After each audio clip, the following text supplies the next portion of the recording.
So, guys, I know that we were talking about the $1,200 the stimulus, which again you're good for 12 weeks or yeah 12 weeks. That's what Steve Mnuchin said. So he thinks people can live on $100 a week. You can live on $100 a week, right? That's a living wage according to Steve Mnuchin. Isn't that brilliant? But check this out. Here is an investigation done by Dave Dayen. Let's close out of this. Your coronavirus check is coming, but your bank can grab it. Regulators have given banks the green light to use stimulus funds to pay off debts that individuals owe them. What else have they given banks the green light to do? Well, they've given the banks trillions, and the banks have the green light to do whatever they want with it. We're supposed to have all these programs like the PPP program where individuals and small businesses can apply for loans where up to $10,000 can be forgiven. But the bank said, screw it. We don't want to deal with this. We're not equipped to deal with this. We don't have enough manpower to deal with this. So tough apples.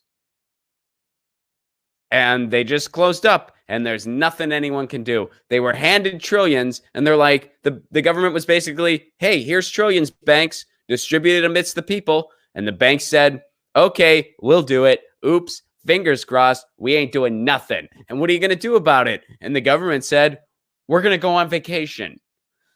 That's what happened. No embellishment. That's what happened in the United States. The government said, here's a bunch of money, banks. Do what you want with it. We're going on vacation. And the bank said, thanks. That's awesome. We're going to put it in our pockets. That's what happened. You know what's going on in other countries? They have UBIs that people are able to get. They have UBIs that people are able to apply for and get. They have wage. They're covering people's wages. They're covering most of people's. In England right now, most wages are covered for people. And what they have instead is that they have people going around making sure that the most susceptible among them, the elderly and so forth, and immune-compromised people, are getting food delivered to them. I talked to a friend of mine who lives in England, and he's like, yeah, you know, things are kind of crazy here. It's not great, but compared to you guys, we're doing amazing. We're doing absolutely amazing compared to you guys. The rest of Europe, a lot of the rest of Europe, this is what he's saying. The rest of Europe is doing better than us, but compared to the United States, we're great right now. He's like, most of our wages are covered. And I'm volunteering delivering food to the elderly right now. That's what I'm doing because my wages are covered. In Canada, they have a UBI program, which I know is not perfect. I know it has its flaws.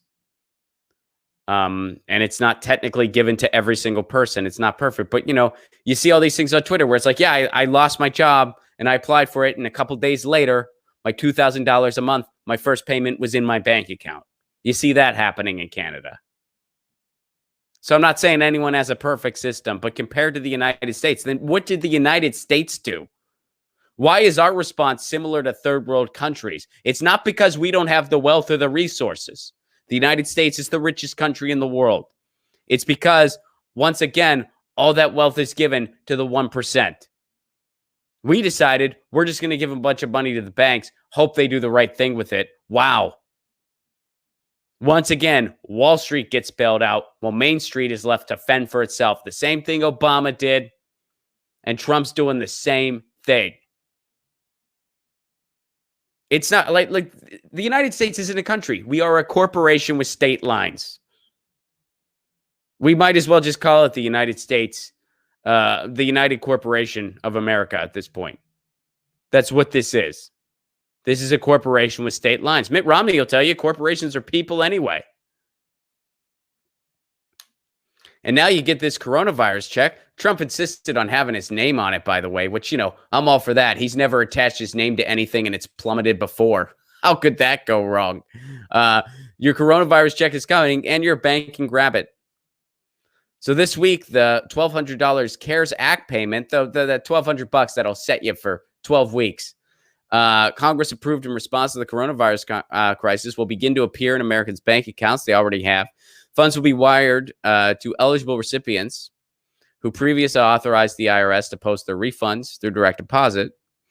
But the money may not make it into the hands of those who need it to pay bills, buy food, or just survive amid mass unemployment and widespread suffering. Individuals might first have to fend off their own bank, which has just been given the power to seize the $1,200 payment and use it to pay off outstanding debt.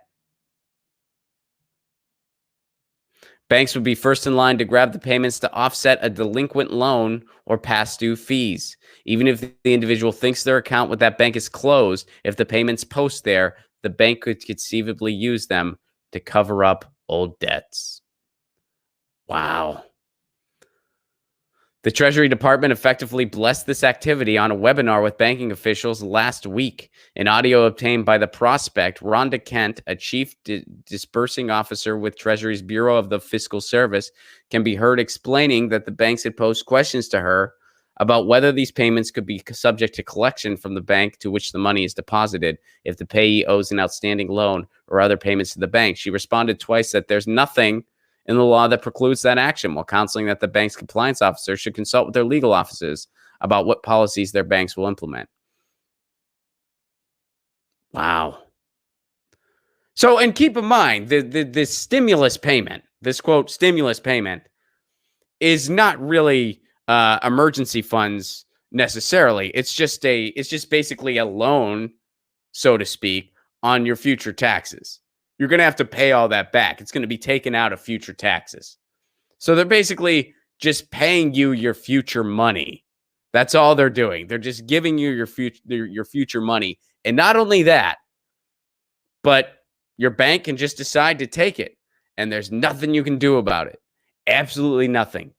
Meanwhile, what did we do initially? Well, everybody in government decided, hey, banks, here's trillions of dollars. Do the right thing.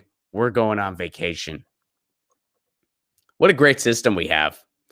What a great system. Get your news on with Ron. Don't you want to know what's going on? We're getting our news on today. Get your news on with Ron. Don't you want to know what's going on? We're getting our news on today. You can tweet me an article at Ron Placone. We'll go through it together and make it our own. Get your